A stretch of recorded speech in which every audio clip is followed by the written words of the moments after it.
اللہ کے نبی صلی اللہ علیہ وسلم نے یہودی عالم کو کہا تورات لاؤ، تورات لے کر آیا، آپ نے فرمایا اس کو پڑھ۔ وہ تورات کو پڑھنا شروع ہوا، جہاں وہ لفظ تھے نا کہ اگر کوئی زنا کرتے ہوئے، بدکاری کرتے ہوئے پکڑا جائے تو اس کو رجم کیا جائے گا، پتھر مار مار کے اس کو رجم کیا جائے گا، پہلی کتابوں میں بھی یہ سزا تھی۔ وہ یہودی عالم پڑھتے پڑھتے ان آیات کو چھوڑ گیا، اس سے آگے پڑھنا شروع کر۔ نبی علیہ السلام نے فرمایا رکو، دوبارہ پڑھو، دوبارہ پڑھا، پھر چھوڑ گیا، یعنی آیات کو چھپا لیا۔ ہمارے ہاں بھی ہوتا ہے نا، مطلب کی چیزیں ساری وہ آیات رٹی ہوئی ہیں۔ یہ انشورنس والوں سے ایک دفعہ میٹنگ ہو گئی، یقین کریں مجھے لگا یہ ہم سب سے بڑا عالم تو یہ ہے، وہ جو ان کے بزنس کے ریلیٹڈ تھی وہ آیات احادیث رٹی ہوئی انہوں نے۔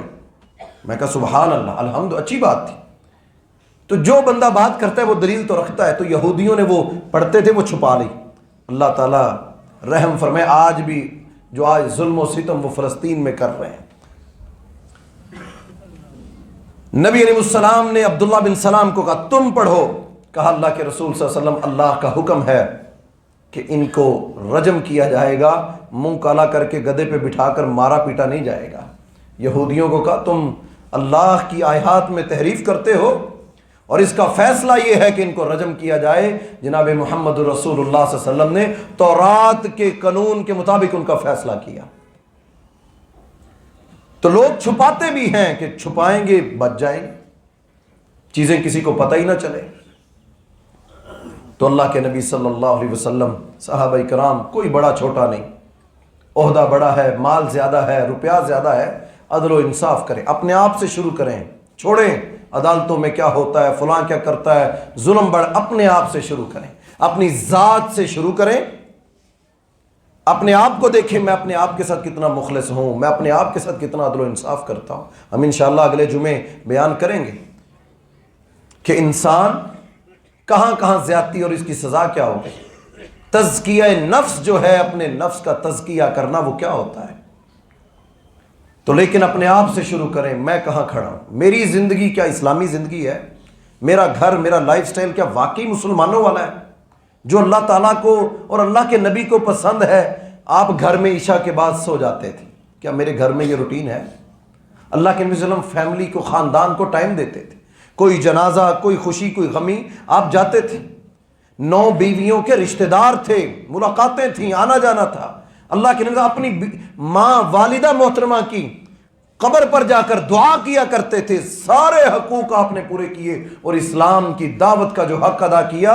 صحابہ کرام کہتے اللہم اشہد، اللہم اشہد، اے اللہ تو گواہ رہنا، یہ سارے مسلمان کہہ رہے ہیں کہ اللہ کے نبی صلی اللہ علیہ وسلم پر جو دین نازل ہوا اس کا حق ادا کر دیا آپ نے۔ ان سے زیادہ مصروف ہم نہیں ہیں، ان سے زیادہ کام ہمیں نہیں ہیں، ان سے زیادہ آزمائشیں ہم پر نہیں آئیں۔ کوئی کھڑا ہو کر کہے کہ کلمہ پڑھنے کی وجہ سے میں مسلمان ہوا، میرے پورے خاندان نے میرے گلے میں رسیاں ڈالیں، اوجریاں مجھ پہ رکھیں، میری بیٹیوں کو طلاقیں دیں، کوئی ایک تو دکھائیں۔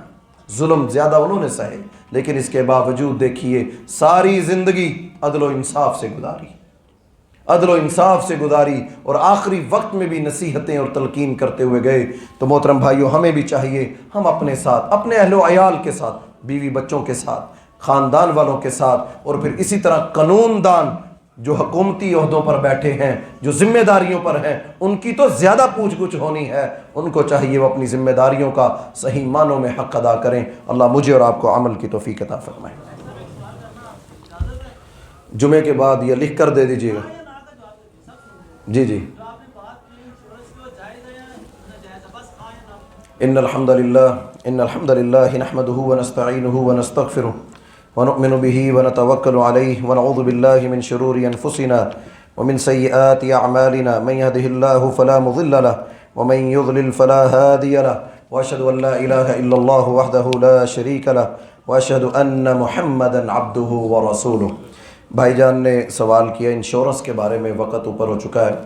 دیکھیں اس میں پاکستان میں نہیں، پوری دنیا میں 2 طرح کے موقف ہیں۔ ایک موقف یہ ہے کہ جو لوگ کہتے ہیں کہ جائز ہے، وہ اس کی مختلف مثالیں بھی دیتے ہیں، تشبیہات بھی دیتے ہیں۔ مثال کے طور پر وہ کہیں گے جی آپ نے گاڑی ہے، اس میں سٹپنی بھی تو رکھتے ہیں، مثالیں دیں گے نا کہ آپ کو اللہ نے اولاد دی ہے، آپ مر جائیں گے، کل ان کا کون والی وارث ہوگا؟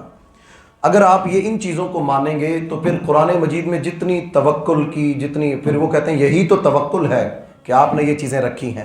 تو اللہ کے نبی صلی اللہ علیہ وسلم اور صحابہ کرام کی پوری زندگی آپ اٹھا کے دیکھیں، بہترین نظام تھا، بہترین لائف سٹائل تھا، بہترین تھا۔ اب ایک بندے نے چند دن پہلے مجھ سے سوال کیا کہ 12,000 یا 10,000 یا سال کے 20,000 دینے ہیں اور 20 سال تک دینے ہیں، تقریباً 4 لاکھ روپیہ بنے گا، تو میرے 20 سال بعد وہ مجھے 20 لاکھ دیں گے۔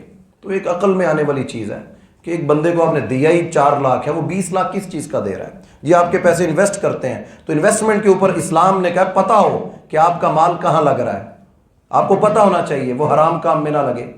تو یہ پھر جو ہم بتاتے ہیں مشارکہ، تو یہ اتنی لمبی بحث ہے، لیکن مختصر یہ ہے کہ 2 طرح کے طبقے ہیں، ایک اس کو جائز قرار دیتے ہیں کہ ناجائز۔ ناجائز دینے والے کہتے ہیں اللہ کے نبی صلی اللہ علیہ وسلم اور صحابہ کرام نے ساری زندگی آزمائشیں بھی دیکھی، مشکلات بھی دیکھی، ان کے بچے بھی پڑھے، دنیا میں آگے آئے، تو کتنے فیصد لوگ ہیں جو بغیر انشورنس کے بھی دنیا میں کامیاب ہیں۔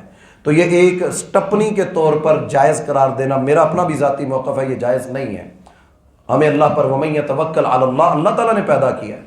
کتنے بچے ہیں جو پیدا بعد میں ہوتے ہیں، ان کے ماں باپ فوت ہو جاتے ہیں، ان کا کون والی وارث ہے؟ جن کے ماں باپ بچہ پیدا ہوا باپ کی ڈیتھ ہو گئی، اس کی کون انشورنس کرائے گا؟ اس کی گارنٹی کون؟ ہاں، یا تو گورنمنٹ سب کے لیے لاگو کر دے، جیسے سعودی عرب میں سب کے لیے، جس کا ڈیتھ ہو گئی گورنمنٹ اس کو آن کرتی۔ تو اگر گورنمنٹ اس کو آن کرے، گورنمنٹ اس کو کہے کہ ہاں ہم حکومت ہونے کی حیثیت سے ذمہ دار ہیں، ہم اس فیملی خاندان کا خرچہ ہم اٹھائیں گے، آپ گورنمنٹ کو دیں۔